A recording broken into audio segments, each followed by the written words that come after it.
Adakah Tok Guru Haji Hadi ini juga akan ditanam di kubu Cina kerana menangguhkan pembentangan RUU 355? Kalaulah nak disenaraikan siri pembohongan PAS, ambo yakin habis dawak pen ini pun belum tentu siap untuk menyenaraikan siri penipuan dan pembohongan Tok Guru Haji Hadi dan juga PAS itu sendiri. Kita menentang dia ialah kerana dia mengekalkan kelembagaan penjaga, mengekalkan undang-undang penjaga, mengekalkan peraturan kafir, mengekalkan peraturan jahiliyah.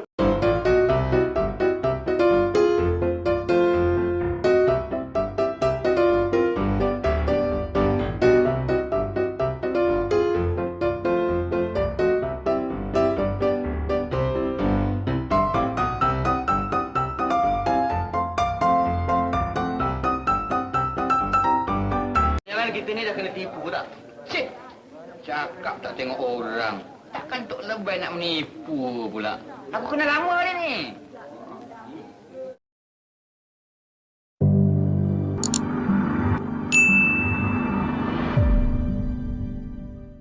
Walau jangan lupa sehingga ditipu berkali-kali.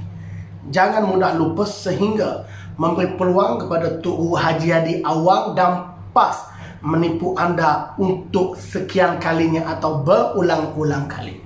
Rasulullah SAW bersabda, tidak sepatutnya seorang yang beriman disengat sebanyak 2 kali daripada satu lubang.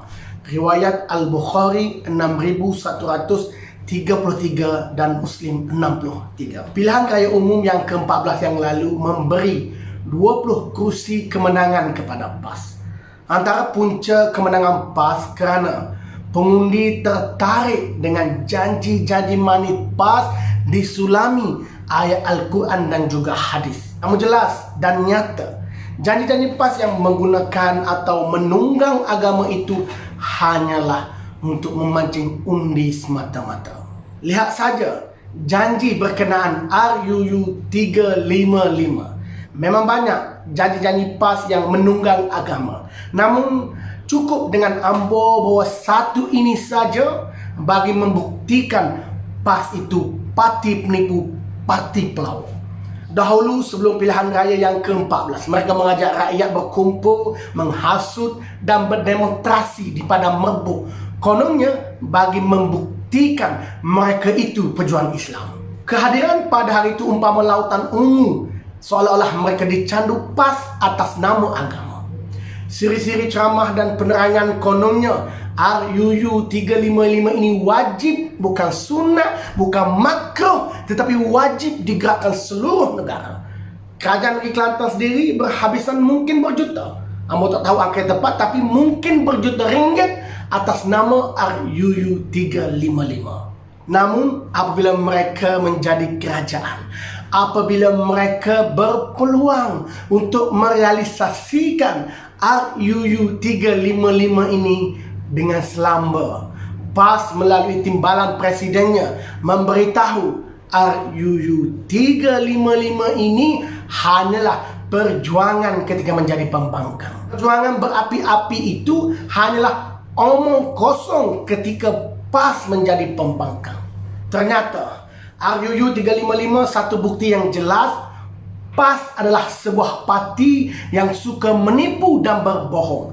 Kita boleh tengok satu lautan ungu ditipu hidup-hidup oleh Tok Guru Haji Hadi dan juga PAS. Semuanya hanya kerana undi dan juga jawatan. Ketika itu ada Muslim dikafirkan atas pentas kuliah agama, konon akan ditanam di kubu Cina jika tidak menyokong RUU 355 jika ianya dibentang di parlimen. Ada non-Muslim seperti pimpinan DAP yang non-Muslim dituduh anti-Islam, anti-Melayu dan kononnya akan menentang dengan sekeras-kerasnya sekiranya rang undang-undang 355 ini dibentang di parlimen. Namun Allah Subhanahu Wa Taala memberi kita peluang untuk melihat dengan mata lendir kita bagaimana Tok Guru Haji Hadi menipu berbohong kepada rakyat Malaysia. Pembohongan Tok Guru Haji Hadi ini terbongkar dengan sendirinya. Beliau sendiri menangguhkan rang undang-undang persendirian bagi meminda Akta Mahkamah Syariah atau RUU 355. tidak sempat membuat pembentangan. Akhirnya Tok Guru Haji Hadi sendiri yang tangguh. Sebelum ini dia kempen sokonglah, undilah RU355, tetapi dia sendiri yang tangguh. Tak tahulah adakah Tok Guru Haji Hadi ini juga akan ditanam di kubu Cina kerana menangguhkan pembentangan RUU355. Itu kita kena tanya penceramah lah. Kini mereka sudah jadi kerajaan. Bahkan Menteri Undang-Undang dipegang oleh PAS sendiri, yakni Webi Taqiyuddin Hassan yang terkenal Taqiyuddin Hassan penerhaka. Usahakan nak bentang di Parlimen, Parlimen pun tidak dibuka ketika PAS menjadi kerajaan, ketika PAS menjadi menteri. Kini bila mereka menjadi kerajaan, ada yang jadi menteri, tibalah menteri, duta khas yang tak dipotong gaji. Namun mereka langsung tidak bercakap tentang RUU 355. Mereka hanya sibuk mempertahankan Tan Sri Muhyiddin Yassin. Mungkin kerana bimbang jawatan mereka juga akan terjejas jika Tan Sri Muhyiddin Yassin ini jatuh. Kini dengan muka tak malu, dia menyatakan Pakatan Harapan serlahkan sikap melampau terhadap Islam. Kononnya Pakatan Harapan menang pilihan raya kerana tipu rakyat. Mungkin ketika menulis kenyataan media ini, Tok Guru Haji Hadi yang kita kasih, yang kita sayangi ini masih belum makan ubat, sehingga terlupa pada 16 Februari 2019 satu kenyataan berani mati Presiden, yakni dia berkata wajib berbohong demi jaga maslahat. Kini nak tuduh PH pula penipu.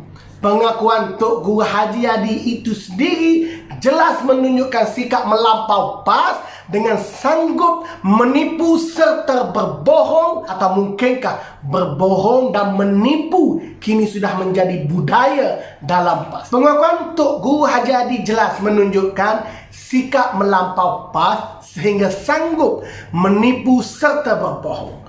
Atau mungkinkah berbohong dan menipu kini menjadi budaya biasa dalam PAS? Kalaulah nak disenaraikan siri pembohongan PAS, amboi yakin habis dawak pen ini pun belum tentu siap untuk menyenaraikan siri penipuan dan pembohongan Tok Guru Haji Hadi dan juga PAS itu sendiri.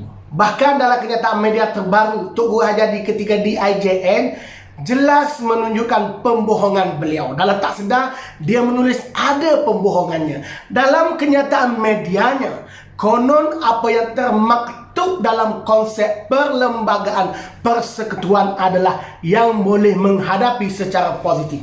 Itu yang ditulis oleh Presiden PAS. Mungkin Tok Guru Haji Hadi lupa, namun kami takkan lupa amanat Hadi berkenaan perlembagaan negara.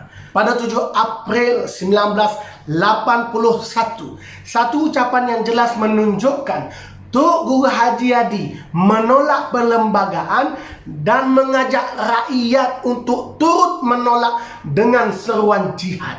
Mungkin kalau Tok Guru Haji Hadi tak ingat atau para walaun lupa, Ambo dengarkan kembali amanat ini dan anda dengarkan apakah kandungan amanat ini.